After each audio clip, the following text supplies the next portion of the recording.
What is happening, everybody? Noob Get Good here, and welcome to some more Geonosis Scepter's Might. And today we're looking at the separatist battle, which is the Geonosians. So Poggle, Sunfat, Geonosian Soldier, and I shall be bringing in the other two bugs for this. As you can see, I'm missing some of the other separatists, so I've failed the special mission. Again, got to 4 out of 4 and face Shock T. Can't do that. But back onto this one. The only difference to the last attempt on this one is I have a Gear 13 Geonosian Brood Alpha. Really hoping that that pays dividends when we get to Acklay and the Wat Tambor. But if this is successful, I shall showcase all of the mods at the end. And that's just a showcase, as you can see, for Gear 13. So let's get straight into the action. As you can probably tell, post-commentary. And we're out with a pretty easy opening. We've got a clone trooper medic, sharpshooter, sentinel. Nothing too bad, but at this stage, there's nothing too bad. Should be pretty easy. So I always go after the medic first, just because of the revives. If there's an arc trooper in, I try and control the arc trooper, but I'll always try and kill the medic first, and then I went after the sharpshooter purely because of the armor shred that we can do. Taunt is not too bad when there's not a shaak in there. And again, first phase, pretty simple. If you've got Gear 12, you can do these pretty simple as well. Probably get through this in Gear 11, to be perfectly honest. And I haven't tried with anything less than that. So there we go. Just use some basics at the end just to get through. So we open up this one with everything. So what have we got? Captain, Councillor, and what's his name? Old tentacle face over there. I forget his name. But we're going to go after Sergeant AoE, and we know AoE can rip Geonosians apart. Then we're going to go off to the clone captain. And while I'm calling people to assist, until I've got an ability block, I should be calling Poggle in, because he can ability block on his basic, which helps control everyone down. So just going to basic here. Kit Fisto, that's who it is. The problem with Kit, he can counter. And the reason why I went for him before Councillor is it gives us a bit of time to regain some protection and health and all that good stuff. If I had, say, Fisto to last, his counters would have taken away some of my health that I was building. So yep, 2 out of 3 done pretty simply. So what we've got here, we've got a medic, we've got the arc, clone trooper and 2 sharpshooters, so you know, nothing too bad. So what I'm going to attempt to do here is just ability block the arc trooper. You don't want his fortified buff coming out, and there it is. So there's the ability block, we know he's under control. Going to expose everyone. Haven't done the big damage yet. Wanted a few more debuffs on there. Now the arc trooper is out of ability block, we know he can fortify. Did the wrong thing here that I thought that would cleanse, it didn't. Slow it down, see what damage we can get here. It didn't crit and I didn't see the damage, to be perfectly honest. It wasn't massive. So that's the medic down, no revive, so we're going to go after the arc trooper here. He's down, easy peasy. I was debating whether or not to take the trooper out or the sharpshooters. I thought I'd just take out the trooper because he had the lowest health. Didn't quite work, and yeah, see what happened there. A couple of armor shreds, and my minion literally got obliterated. Not obliterated, he had some health left. But I think if I wouldn't have Gear 13, the Brood Alpha, he probably would have died there. And that's the difference. That is the difference. So, going in, we've got 5 sharpshooter, clone commander, the Shadow Vanguard, and the clone captain. So while I'm looking at this, I'm thinking, who is the biggest damage? We know 5s can counter, but the Vanguard can actually do an AoE damage ability.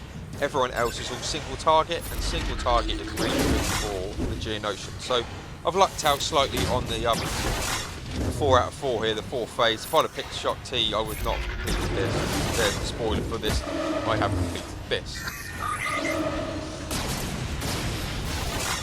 There we go, 5 minutes in, and you know, I've sat here looking pretty. It's all good.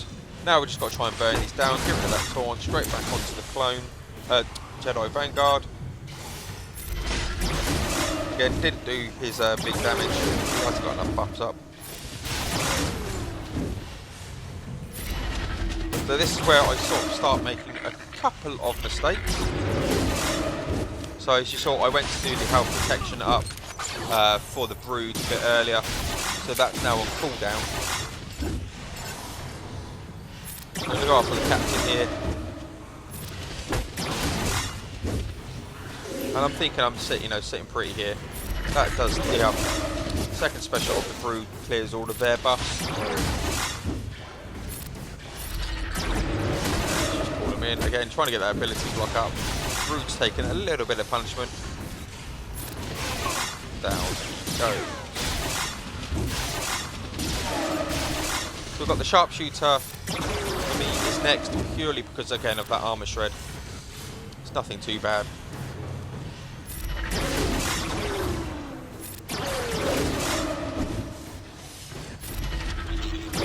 And down he goes. And at this point I know I've got victory snapped up. You know, 6 on 1 isn't really, well, 6 on 2 at this point, but he's dead. There we go. So I was thinking, should I go on auto or not? That's like, whatever, it doesn't really matter. It's only 5s, right? It's nothing, he can do nothing really.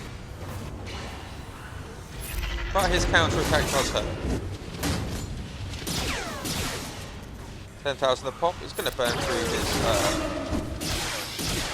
health eventually. So I call it all to assist. And what I didn't realise is his taunt would run out. So the Geonosian soldier there got slightly hit, and I got a little bit worried, so I just called back again. Before I did that, what I didn't do is realise that the summon had his taunt back up, so it wouldn't really matter too much, but doesn't really matter. And what I've realised is you just don't taunt with summon back, you just let the brute alpha summon just have the taunt up constantly. And yeah, pretty simple. Obviously, I think I got lucky on the waves that I did. You know, if you say plucked up a Shaak T or you hit a Padme, or well, you wouldn't get Padme, you'll get Padawan Anakin there. Slightly more different, but yep, 4 out of 4. So I'm going to go in and just showcase the Geonosians here, just for you. So first off, the Brood Alpha. Okay, Gear 13 has the Zeta on his Queen's Will. So yeah, here's all the stats. Tanky as hell with Gear 13. He's got a lot of potency, and you'll see me go through and see why he's got a lot of potency, and it doesn't really stick. There's only one ability he's got to expose, which is his Glaive Sweep, but that can be deadly. Then you've got Conscription. You know, it's weird, but only 3/6 dots. Next is Sunfac, gone pure health with Tenacity. You want him sort of countering whenever he gets hit for the health steal, so 100% Tenacity. Probably want to push it up a little bit, but yeah, he's basically really there to provide the health and equalise across for the health equalisation, I should say. Next, Geonosian Spy. I got an offensive set with a crit damage triangle with a crit chance set, so hopefully he'll crit, and when he crits, he'll do some nice damage.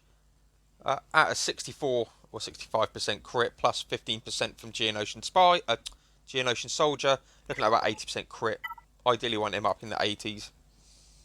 We've got Poggle, so you've got the 30%, and then droid allies recover 10% health. Yeah, that means nothing, a bit pointless. He's there for ability block, so ideally I should probably have his potency up higher. So run probably a health with a potency cross. Probably would be better just to get that potency to stick, or ability block to stick. And then on to Geonosian Soldier, which is a crit chance set. So yeah, it's all good. And that is the team. But my name's Paul. Okay, Noob Get Good. Thank you very much for watching, and I'll see you guys in the next one.